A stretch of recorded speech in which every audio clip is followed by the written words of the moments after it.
Here we are about to learn how to make anchors with Oahu Search and Rescue's Director of Public Education. I forgot what you were. All right. Okay.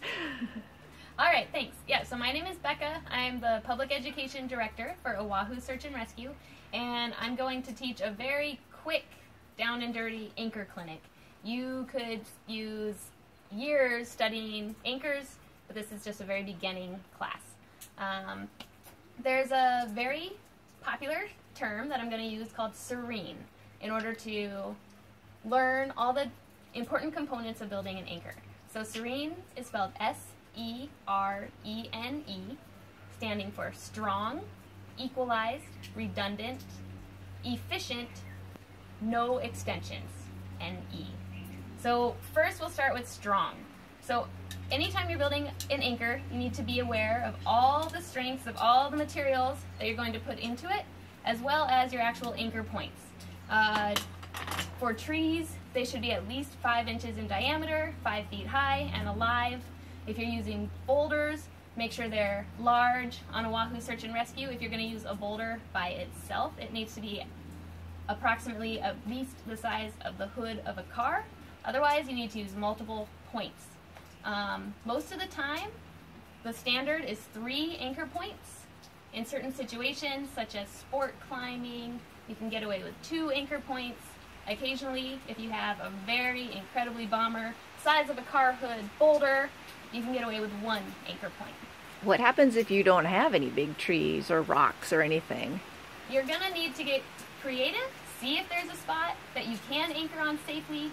You might have to extend an anchor further back on the cliff. If there really is nothing, is it really worth going off of there? Maybe you can't. All right, so today all of my materials are rated for climbing, rated for using as anchors. I'm going to makeshift an anchor out of this porch, which is not rated for climbing, but we're going to pretend. So the first letter in the acronym SERENE is strong. All my equipment is rated for climbing. We're pretending like I have a very strong anchor point here. So the S in serene is taken care of. The E is equalized. So what that means is, for example, if I have 1 anchor point here, let's just pretend this is maybe a bolt in a rock, and then I have another anchor point, we'll say another bolt in a rock, right here. I'm going to use both of those points, and let's pretend like I'm going to use this 1 sling to build a 2-point anchor in this particular case. So what I need to do in order to make sure that I put equalize is make sure that whichever direction my throw is, whichever way my rope is going to go, both sides of this anchor are both taking the tension. So in this case, if my throw on my rope was straight at the door, this side of the anchor and this side of the anchor are taking the force. In this particular case, this side and this side are taking the force. Both sides are equalized. But if I had, for example,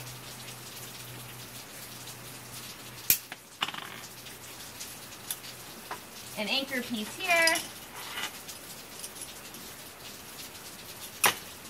and then I put in another piece to my anchor here,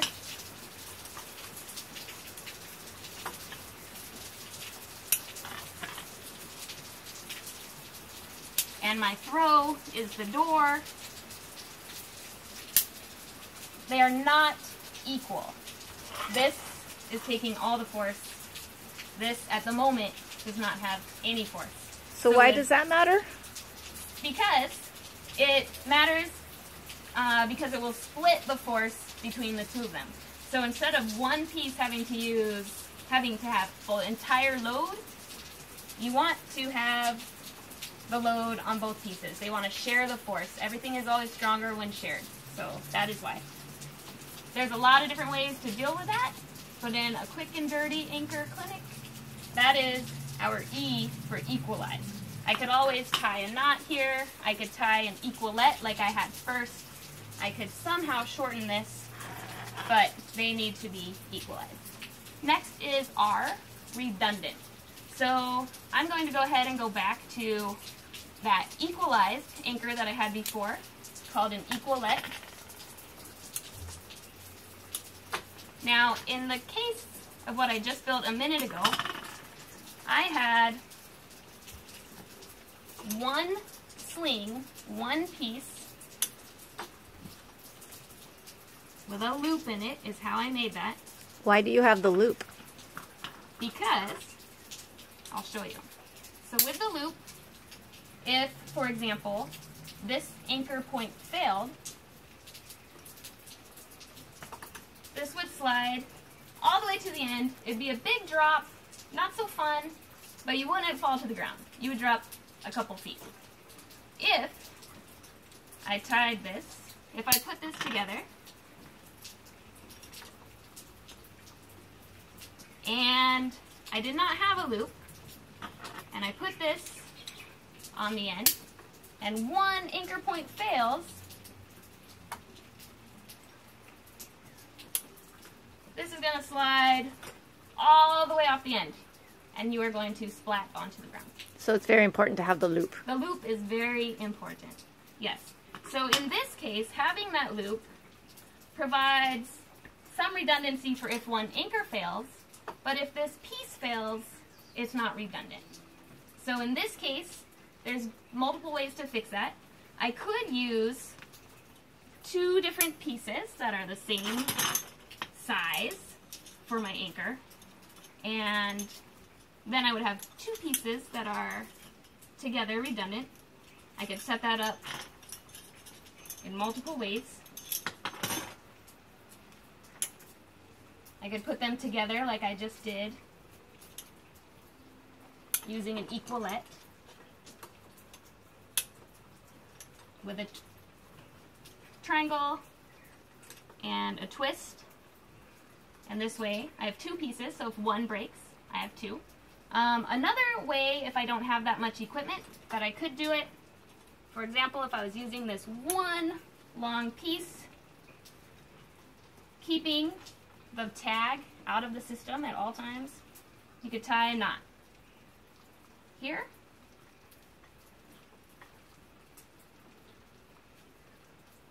You could tie a knot on the other end.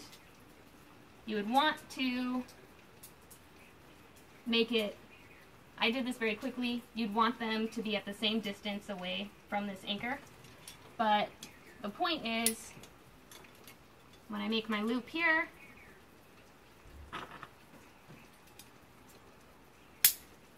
now even if one side breaks of this webbing, it still has a knot that it'll fall into. But either way, you want redundancy all the time. The next part is efficiency. So by building this anchor, it worked, it's redundant, but it took a little bit longer. But that's okay if it's what you have and what's safe. But I wouldn't want to spend a lot of time building a big, messy anchor that's going to put me late in the day. It might get dark. It might not be neat and clean. You want your anchor to be as efficient and clean and neat as possible and still be strong, solid, equalized, redundant, and have no extensions. So NE for the end of serene stands for no extensions. And what that means is, for example, with this anchor that I tied at the very beginning, when I had my very first equalette, keeping the bar tag here or any knots out of the system. It's not on the carabiner, it's not here, it's just somewhere out of the way. If something went wrong, this anchor piece failed, it's going to extend a long ways. And it might not be a big deal, But if we have an injured patient that we're trying to carry up a rope or down a rope, that could cause a lot of shock on their system, and it could be a huge deal. So no extensions. Now it is okay if you need to, for whatever reason, because anchors get crazy out in the woods sometimes when you don't have this nice setup. It is okay to, for example, add another piece if you needed to make it longer. That type of an extension is okay. I could look at my gear, see what I need to be creative,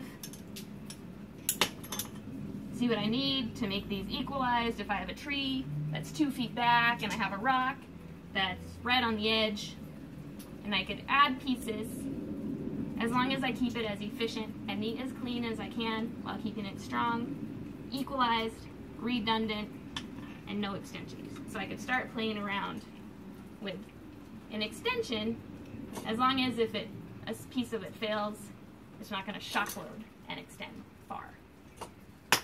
There are a gabillion different variables that can happen in anchors. As I said, that is a super quick and dirty anchor building clinic. But if you come to the field training and if you keep coming to our trainings, then you'll start seeing different scenarios and start getting to practice all sorts of crazy anchor systems. They always have to meet those 5 standards. 6. Strong, efficient, redundant, equalized, and no extensions. Cool. Any questions, thoughts, Debbie? I've heard of something called the American Death Triangle. What might that be? Yes. So, the American Death Triangle is a very interesting thing. So, basically,